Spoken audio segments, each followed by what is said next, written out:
los hermanos también que se van a conectar aquí en la transmisión. Gracias al Señor por un día más de vida que nos regala. Y gracias al Señor que nos permite hoy estar para celebrar una vez más en su honor, para adorarle y ahora también para escuchar su palabra.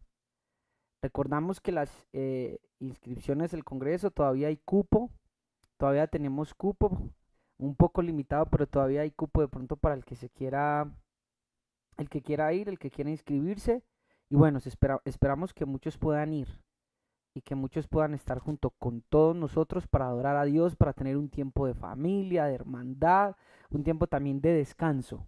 Pero primordialmente la parte espiritual, que creo que es la que más necesitamos, como lo decíamos ayer, el prosperar del alma.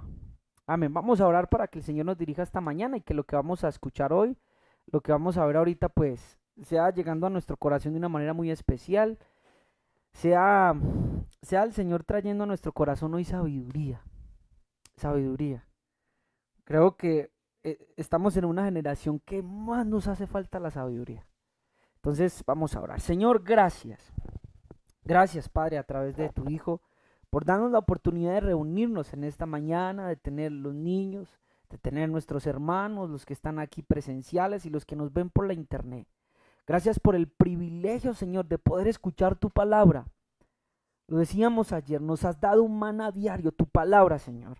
No solo de pan vivirá el hombre, dice tu palabra, sino de todo lo que sale de tu boca. Gracias por lo que sale de tu boca con sabiduría, con entendimiento, con rectitud, con justicia, con amor, porque eso nos da aliento.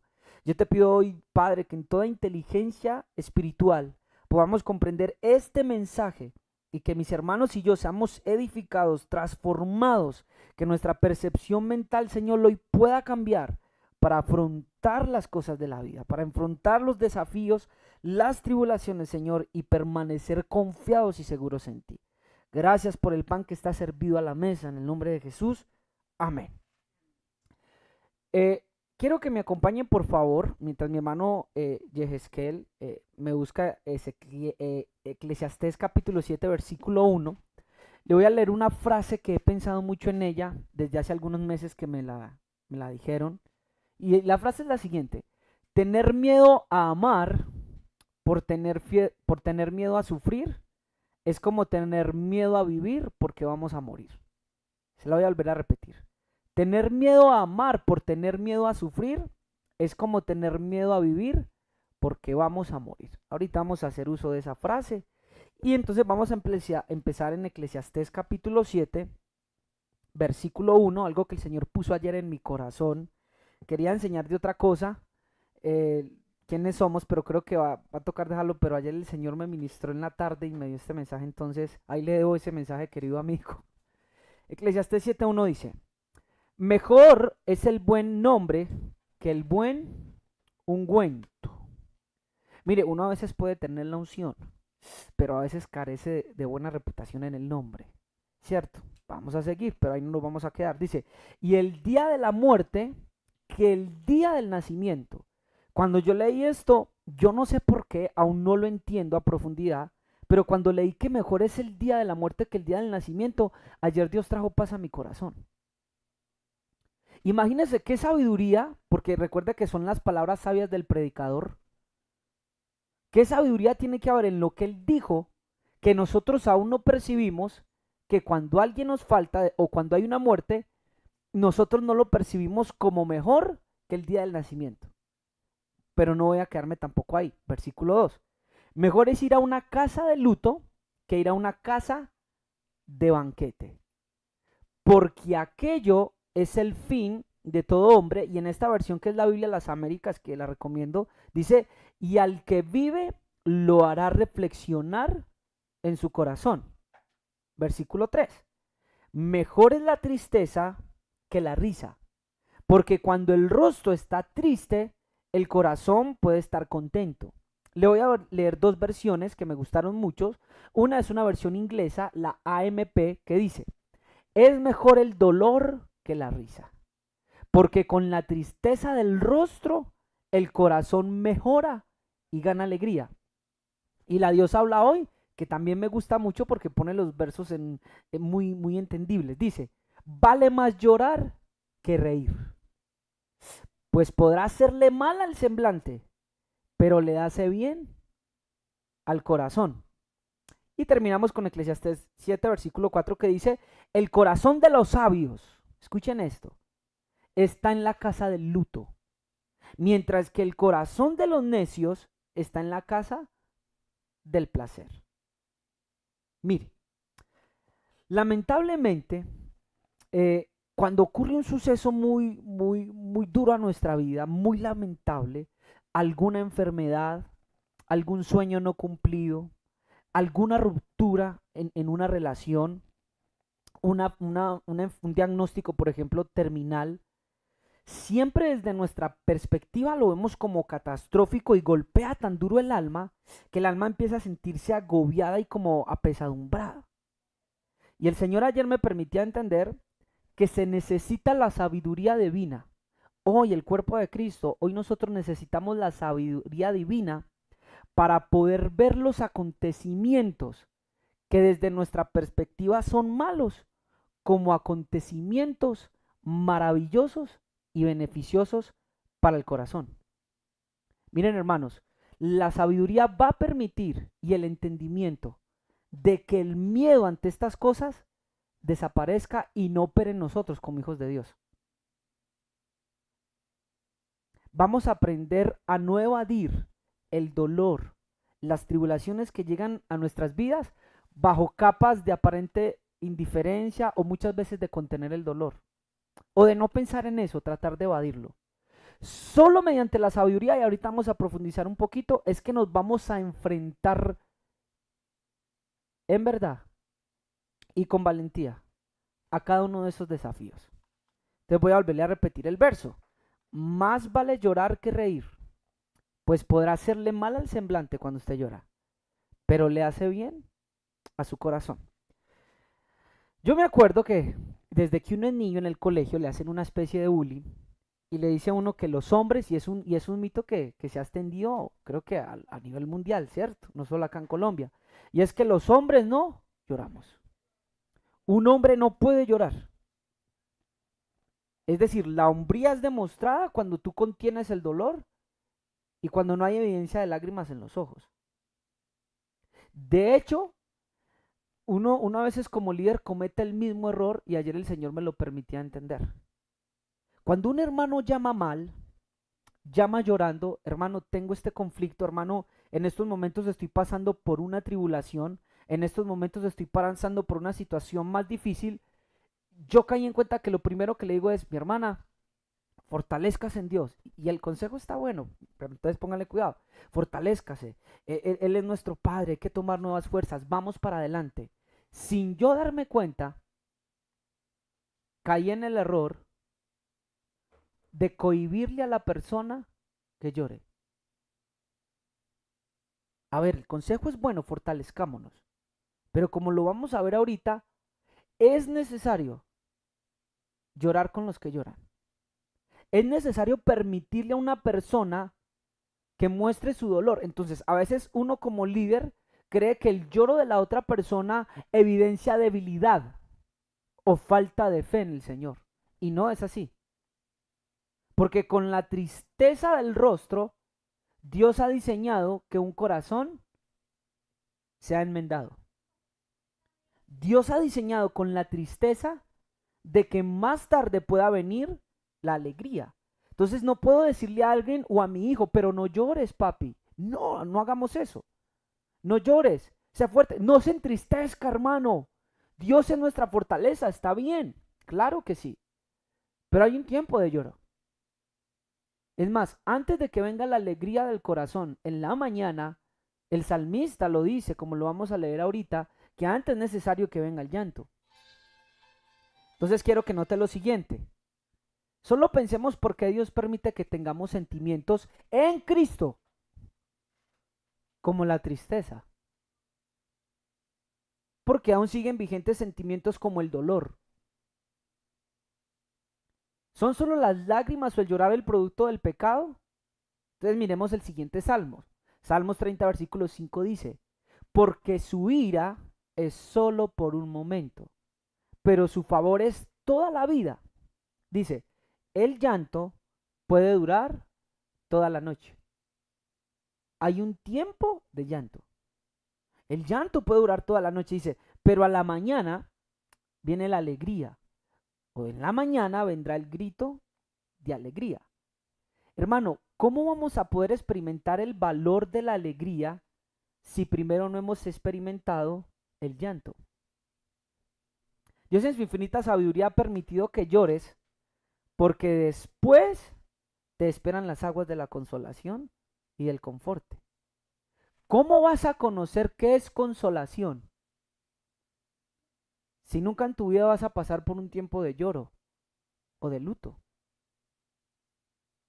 Una vez le preguntó un niño a un teólogo, ¿por qué Dios permitió que el hombre pecara en el Edén? Porque Dios podía evadirlo. Dios podía permitir que en algún momento Adán decirle, Adán, no lo hagas, vas a morir, y mostrarle. Sin embargo, si el hombre no hubiera comido de la fruta del huerto, el hombre no conocería lo que significa misericordia. El hombre no hubiera experimentado lo que significa perdón. El hombre no hubiera experimentado lo que significa salvación y amor. Y uno sacrificial. De la misma manera, Dios permite los tiempos de lloro, los tiempos de debilidad en nuestras vidas para poder consolarnos.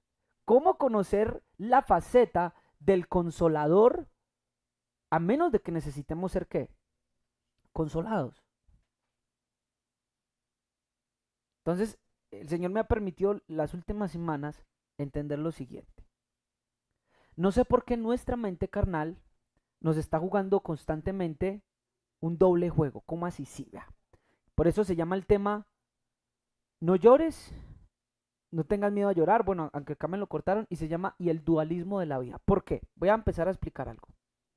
Desde nuestra perspectiva, nosotros estamos luchando siempre con el dualismo. ¿Qué es bueno y qué es malo que llega a nuestras vidas? Nosotros tendemos a filtrar los acontecimientos que nos llegan como buenos y malos.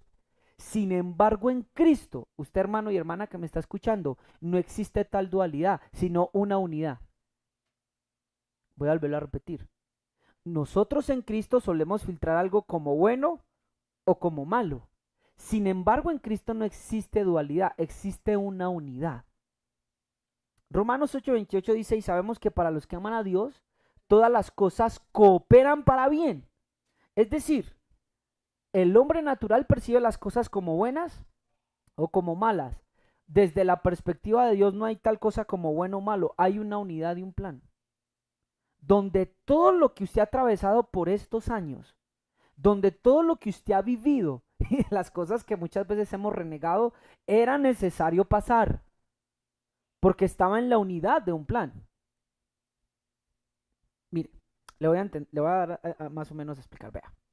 Si uno no entiende esto, uno puede llegar a dejar de caminar en su vida cristiana. El Señor me lo explicaba de esta manera, vea. A muchos de nosotros nos enseñaron, y yo creo que aquí el Rey nos podía dar conocimiento. Él le gusta mucho investigar de cosas, pero vea, yo estaba investigando acerca de la evaluación y los exámenes y decía una persona que conoce la evaluación que se hace en nuestros días es una evaluación muy mal hecha. Y él ponía un ejemplo, porque un 10 o un 5 en el examen no determina, escuchen bien esto hermanos, no determina el aprendizaje del sujeto. Cuando nosotros éramos niños, se nos enseñaron que sacar 10 en un examen era ¿qué? Lo bueno. Pero si tú sacabas 2, ¿era qué? Malo. Entonces muchas veces el estudiante se le determinó, se le calificó por el puntaje del examen. No sacar una nota excelente o sobresaliente era algo muy regular, era algo malo. Sin embargo, esto no es así. Esto es un mal método de evaluación de los conocimientos, ya que una nota no define el aprendizaje ni la inteligencia del sujeto. Es más, el solo hecho de haber perdido un examen me hace más inteligentes, porque evidencia, ¿qué? las partes débiles de mí para yo qué, mejorar.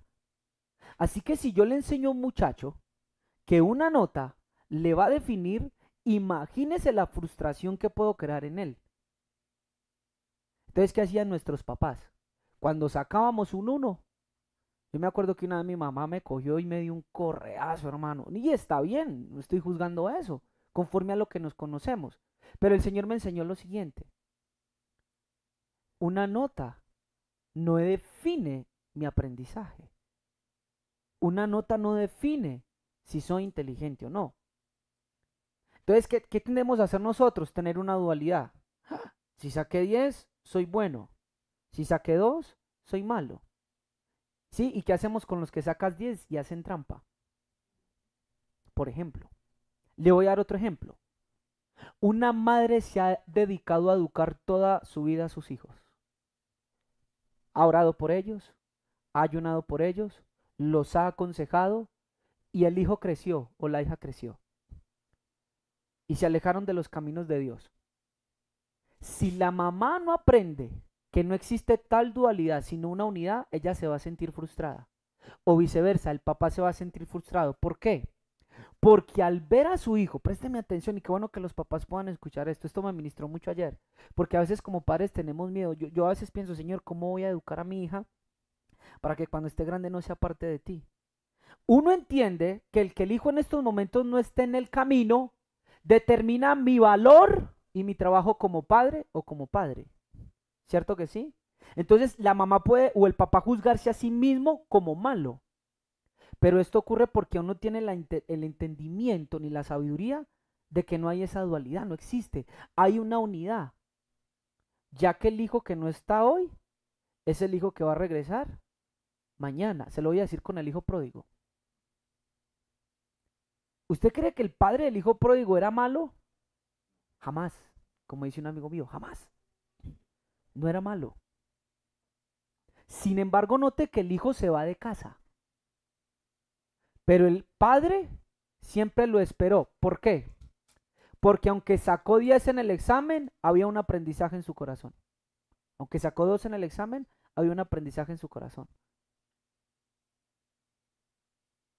Los fracasos o errores o frustraciones en relaciones, como paternidad, como matrimonio, como estudios, no te definen. Todo te ayudará para bien. Debemos de comprender ese proceso de unidad. Mire, le voy a dar el ejemplo del matrimonio. Un matrimonio que en estos momentos esté pasando por crisis, conflictos, discusiones o problemas o inclusive un engaño, si no entiende que hay una unidad, que no hay tal dualidad, ese matrimonio se va a separar. ¿Por qué? Porque como nos han enseñado a jugar con la dualidad, él entiende que como en estos momentos no hay pasión, por ejemplo, o en estos momentos no hay concordancia, o en este momento no hay una relación afectiva, entonces no va a servir, no vamos a avanzar. Sin embargo, no es así. Los matrimonios no definen a qué. El error no define un matrimonio. Es parte de la unidad y un proceso al éxito. Le voy a volver a repetir, es parte de la unidad de un proceso a un éxito. Le voy a contar un testimonio rápidamente que escuché hace algunos meses. Dos cristianos o dos personas se casaron vírgenes. Y cuando llegaron al matrimonio, mira hermano, esa fue la peor luna de miel. Ellos están en YouTube, si alguien quiere, yo le puedo pasar el testimonio. Dice que cuando esa noche no pudieron tener nada, porque él obviamente estaba presionada, ella también con lo que le habían enseñado, ella dijo en su cama, esto no va a funcionar y nos tenemos que separar. Y él se sentó en la cama y él quedó peor, quedó re frustrado. ¿Y sabe qué sucedió? Pensaron en separarse. Con los años contaron, dice, uno a causa de la inmadurez, uno no entiende que son cosas que en el camino se van a ir arreglando. Hermanos, la unidad de un plan, de una relación. Le voy a dar un cuarto ejemplo. Nosotros como pastores o como líderes podemos entristecernos por el falta del compromiso de las ovejas. No son comprometidas, no viven una vida de santidad como quisiéramos, pero esto no define al rebaño. Si pasa algo malo con el rebaño, no puedes creer que entonces tu rebaño es malo o que no vas a progresar con Dios. Recuerda que el Señor trabaja de maneras misteriosas. A veces queremos que todo fluya y reaccione de acuerdo a nuestros criterios y formas de pensar. Pero hermanos, Dios tiene las suyas. Y en todo esto hay un plan. Hay una unidad. Así que si sacas un 1, un 2 en un examen, no te sientas mal, estás aprendiendo. Esa nota no te va a definir. Si tu matrimonio en estos momentos no está avanzando como tú quieres, no te sientas mal, hace parte de la unidad de la vida. No de un dualismo de si es bueno o de si tu matrimonio es malo, no, es una unidad que vas a ir progresando. Si tus ovejas y tu rebaño tal vez, dale tiempo a tu hijo, no eres una mala mamá. No has sido un mal papá, tú que has invertido tiempo y les has enseñado. El Señor me enseñó de que eso de que aun cuando fuere viejo no se apartará de él, también tiene que ver con que el hijo pródigo volverá. No te califiques así. Entonces, tenemos que saber luchar con esa ¿qué? Dualidad. Se lo voy a mostrar. Proverbios 24:16 dice, porque el justo cae 7 veces y vuelve a levantarse. Le voy a hacer la pregunta, ¿cuántas veces cae el justo? 7. La pregunta ahora siguiente es, ¿dejó de ser justo? Pero si cayó, ¿cierto que cuando alguien cae, usted tiende a hacer el mismo dualismo? Pecador, Dios no. Dios dice, ¿es justo en qué? En proceso, en perfección. ¿Lo nota? Tendemos a ver una dualidad, pero en realidad es una unidad y un plan. Por eso la misma Biblia le sigue llamando justo. ¿Cómo así, hermano Daniel? O sea que un justo puede caer, sí, y no deja de ser justo, porque vuelve a levantarse. La unidad ha de ser comprendida donde lo que percibimos como malo, en realidad los obstáculos y desafíos que tenemos que vencer, los problemas matrimoniales que tenemos que solucionar, el ánimo que le tenemos que dar a las ovejas, podarlas, limpiarlas. Todo hace parte de un trabajo y una unidad. De la misma manera, hoy el Señor me ha enviado a decirles que la tristeza que estás pasando en estos momentos no es mala. Que el dolor que muchas veces has sentido, si me regalan instrumental, por favor, no es malo y que tienes el derecho de llorar. Porque hace parte de la unidad de lo que Dios quiere hacer contigo. Romanos 12:15 dice, gozaos con los que se gozan. Y cuando yo leí esto, hermano, yo lloré. Y dice, y llorad con los que lloran. Ya anoche estuve llorando por todos los que esta semana me han llamado llorando. Y yo quería darles ánimo, pero el Señor me dijo, primero llora con ellos. Es un mandamiento apostólico. No les cohíban a las ovejas el llorar, claro, hay un tiempo, tampoco se van a quedar las ovejas llorando toda la vida, pero hay un tiempo para llorar con ellos. Porque el llorar, hermano, no significa que desconfíes de tu Dios, ni tampoco que tú no tengas fe, porque a veces nos han mostrado esa dualidad. No, llorad con los que lloran. Y el versículo 16 dice, y tengan el mismo sentir unos con otros. Llorad con los que lloran. El Espíritu Santo es tan sensible que tiene un mismo sentir en el cuerpo. ¿Cómo cohibirle a un hermano el llanto? Si con el llanto del rostro se va a poder enmendar el corazón. Suena contrario y paradójico, pero es la manera de que en la sabiduría de Dios pueda trabajar en nuestro corazón. Solo que tenemos que estar atentos y sutiles para poder percibir. ¿Quiere ver qué puede causar la tristeza? La tristeza puede causar, si me regalan por favor instrumental, la tristeza puede causar lo que usted y yo conocemos como unidad. Mire, hermano, me pareció tan extraordinario. Mire, cuando Hamas atacó a Israel, destruyendo las casas, destruyendo todo lo que había a su paso, ¿sabe qué hicieron al otro día los judíos? Y usted lo puede buscar. Todos los judíos vinieron de todas las partes de Israel, con muebles, con accesorios. ¿Sabe qué? Para reconstruir lo que jamás había dañado. Dios utiliza la tristeza para traer unidad. Tal vez la tristeza que tienes en estos momentos es porque Dios ha querido hacerte saber que los miembros de la iglesia y del cuerpo son uno contigo y que tengas a alguien al lado. Mire, se lo voy a mostrar. 1 Corintios capítulo 12, versículo 26 dice, y si un miembro sufre, todos los miembros, ¿qué? Sufren con él. O sea que podemos sufrir juntos y llorar juntos. Si un miembro sufre, todos los miembros sufren con él. Y si un miembro es honrado, todos los miembros se regocijan con él. El Señor me enseñaba, yo sí les permití que en las fiestas tengan unidad, pero también permití que en el sufrimiento tengan ejad, se unan. Por eso Eclesiastés dice que es mejor y que trae sabiduría al corazón. Las mayores veces que el aceite que habla el Salmo 133, que es el aceite de la unción y de la unidad y que trae vida eterna, ¿sabe cuándo lo hemos obtenido? En los momentos de lloro colectivo del cuerpo de Cristo. Cuando lloras y otro hermano viene a llorar contigo. Cuando estás triste y otro hermano te dice, lloremos juntos. De esta vamos a salir. Si lloremos, hay que sufrir.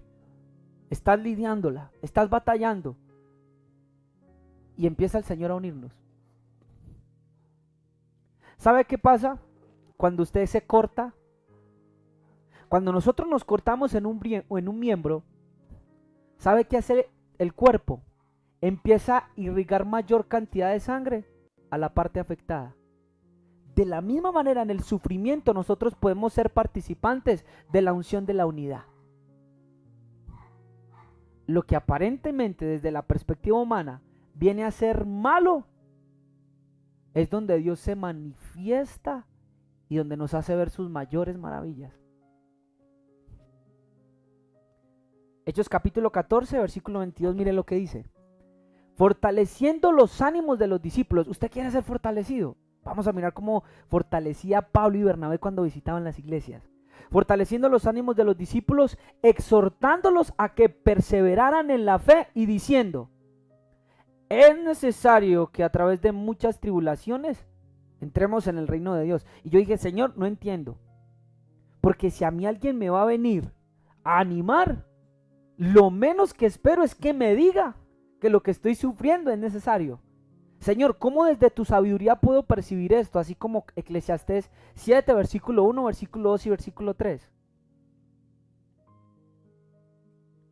Cuando Dios nos revela en su infinita sabiduría, que podamos conocer y entender que son necesarias las tribulaciones para entrar en el reino, entonces de nuestra vida empezará a irse el temor. Tememos a lo que no conocemos y tememos lo que no entendemos. ¿Escuchó eso? Tememos a lo desconocido y a lo que no conocemos. Vida eterna es ¿qué? Que te conozcan a ti. Mientras más conozco la voluntad de Dios para mi vida y su plan, aún en medio de las tribulaciones, el peso del miedo y del temor va a ir cayendo. Cuando veo las tribulaciones no como antagonista, ni lo que me pasó como un antagonista, sino como una necesidad que me empuja al objetivo y al deseo de llegar a la gloria. No ha sido mal lo que te ha acontecido. Desde tu perspectiva sí, pero el Señor dice no. Era necesario que pasaras por ese gran dolor, por esa gran decepción, por ese gran sufrimiento, para entrar a la gloria. Es una unidad que te está capacitando, que te está enseñando. Romanos 8:17. Vamos a leer algunas escrituras que creo que nos van a alegrar el corazón. Dice, y si hijos también herederos y herederos de Dios y coherederos con Cristo. Si en verdad padecemos ¿con quién? Con Él, a fin de que seamos glorificados con Él. Pues considero que los sufrimientos de este tiempo presente no son dignos de ser comparados con la gloria que nos ha de ser revelada.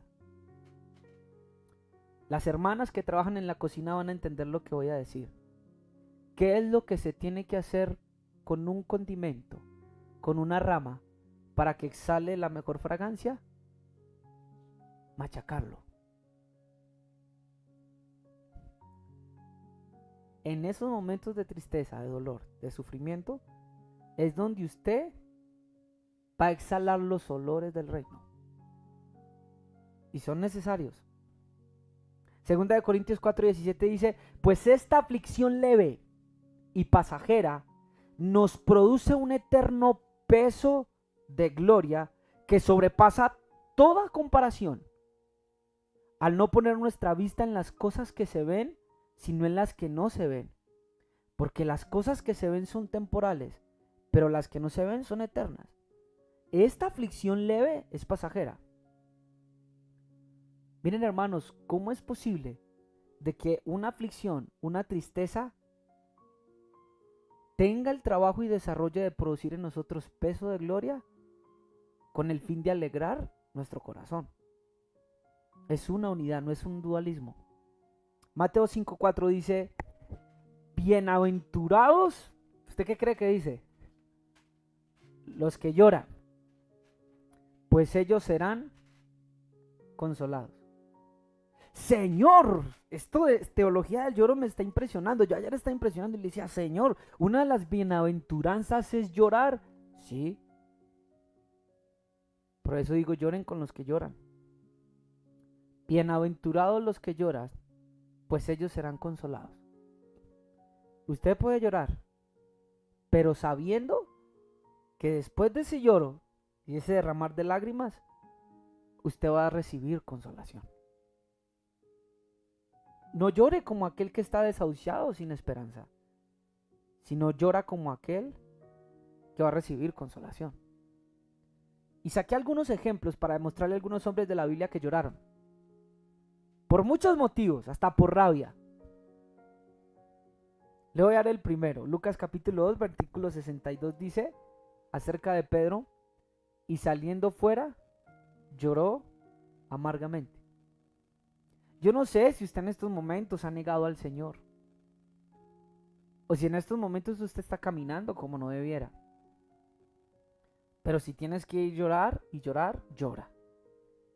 Porque ese Pedro que lloró amargamente fue el mismo Pedro que después fue consolado por las palabras de Jesús cuando le dijo, apacienta mis ovejas. Juan 11:35, el verso más cortico del Nuevo Testamento, muchos de ustedes lo saben, y Jesús lloró. Ahora, el contexto de ese pasaje es un contexto de rabia, después se los voy a explicar. Muchos dicen que lloró porque Lázaro y mirar cuánto le amaba, como dice el verso. Sí, era la perspectiva de lo que pensaban los que estaban ahí. Pero ¿sabe el por qué llora? Porque no tenían fe. Y algún día lo vamos a mirar, pero mire que también podemos llorar de rabia. Hermano, no cohíban el dolor que sienten. Yo creo que después de esta predicación muchos de ustedes tienen que ir en algún espacio y cuando el Señor toque sus corazones y llorar delante de Dios. Sea porque tienes rabia o impotencia. Porque tal vez te parece que las cosas no son justas. Sea porque tal vez no estás caminando como debieras. Y porque sientes que de alguna manera le has fallado a Dios. Primera de Samuel 34 dice, entonces David y la gente que estaba con él alzaron su voz y lloraron, hasta que no les quedaron fuerzas para llorar. El contexto de este pasaje es que David viene de una guerra y cuando llega, las mujeres, los niños de todos los hombres de guerra habían sido llevados cautivos. Y cuando David se enfrenta a esta situación, ¿sabe qué hace él? Llorar. Hermanos, podemos llorar. Es bíblico llorar. Lo que hacemos cuando nos reprimimos es que hacemos que nuestro rostro o nuestro corazón después no vaya a tener la alegría. Es necesario antes de la alegría, del regocijo, el lloro. Esta me impactó, Génesis capítulo 21, versículo 17 y versículo 18. ¿Y sabe por qué me impactó este? Porque nosotros nos hacemos muchas preguntas, ¿se acuerdan? El dualismo. Hermano, la necedad. Venga, y si Dios es bueno, ¿por qué permite tantas cosas? Y si Dios es bueno, ¿por qué tantos niños huérfanos? Y si Dios es bueno, ¿por qué tantas cosas? Miren lo que dice en Génesis 21, 17. Y oyó Dios la voz del muchacho que lloraba. Y el ángel de Dios llamó a Agar desde el cielo y le dijo: ¿qué tienes, Agar? No temas, porque Dios ha oído la voz ¿de quién? Del muchacho. ¿En dónde está? Levántate, alza al muchacho y sosténlo con tu mano, porque yo haré de él una nación grande. Usted, no sé si me vaya a creer lo que le voy a decir, pero aún los llantos de los bebés son oídos delante de la presencia de nuestro Dios. Así que si Dios escucha la voz y el lloro y ve las lágrimas de un pequeñuelo, ¿cómo no escuchará a sus hijos y a sus hijas que claman con un corazón roto delante de él? Dios ha oído el lloro. No temas, Agar. Ya Dios escuchó el lloro del muchacho. Dios escuchó la voz de él. Necesitas llorar, no te cohibas, hazlo. Necesitas decirle al Señor lo que sientes, la impotencia, la rabia, la frustración que tienes, hazlo. Porque escrito está que el Señor va a escuchar la voz del lloro de cada uno de nosotros. Es necesario comprender la realidad de que la tristeza hace parte de la unidad del plan que Dios ha diseñado para nuestras vidas. Y hoy también, como Pablo, hermanos, tengo que decirles a cada uno de ustedes que es necesario estas leves tribulaciones por las que estás pasando. ¿Como qué, hermano Daniel? Como una tribulación económica, como una tribulación de un diagnóstico terminal, como estamos diciendo, como una tribulación de una ruptura familiar, hijos separados de los padres, padres separados de los hijos, esposa separada de esposos, pero es necesario. Debes de llorar. Mientras llora, el Señor va trabajando en tu corazón y Él promete consolar y traer alegría. Hay una unidad en todo lo que te está pasando. Hay un propósito en todas las cosas que están llegando a tu vida. Así que por favor no desconfíes del Señor. Por favor, hermanos, no desconfiemos de Él. Podemos llorar. Si alguien últimamente se acerca a ti, llora con Él. No le cohibas el llanto, y después de que desahogue y después de que le hayas abrazado y llorado, entonces dale unas palabras de aliento. Pero siente el mismo dolor que Él. Ponte en los zapatos de Él. Creo que no hay manera de reír que después de haber llorado como David, hasta que nos faltaron las fuerzas. Es lícito, hombre de Dios, mujer de Dios. No es que no tengas fe, no es que no confíes en tu Dios. Es un mandamiento. Llorar con los que se lloran. Déjeme orar por usted antes de terminar y pedirle al Señor que a muchos de ustedes les permita entender que todo es una unidad. No has sido mala madre, no has sido un mal padre. No te juzgues así, porque puedes fracasar. Recuerda que todo hace parte de un plan. Y las cosas que suceden, dice la Biblia, que Dios las encaminará para bien. Así que ten paz. Ten paz en ti, en el matrimonio que estás tal vez hoy en conflicto. Y tal vez estás desorientado y te movió el piso y dices, esto no va para ningún lado, y estás ansioso. Tranquilo. Todo hace parte de un plan. Hay que mejorar, hay que trabajar. Todas las cosas nos ayudan a bien a los que estamos en Cristo Jesús. En estos momentos no has podido servirle a Dios, sientes que no es el tiempo, no te juzgues, no permites que el diablo te condene. Todo hace parte de un plan. Pero sigue, continúa, llora delante del Señor. Señor, gracias. Gracias por este tiempo. Señor, enséñanos a entender que no hay tal dualidad como muchas veces el enemigo, la carne o el mundo nos hace ver.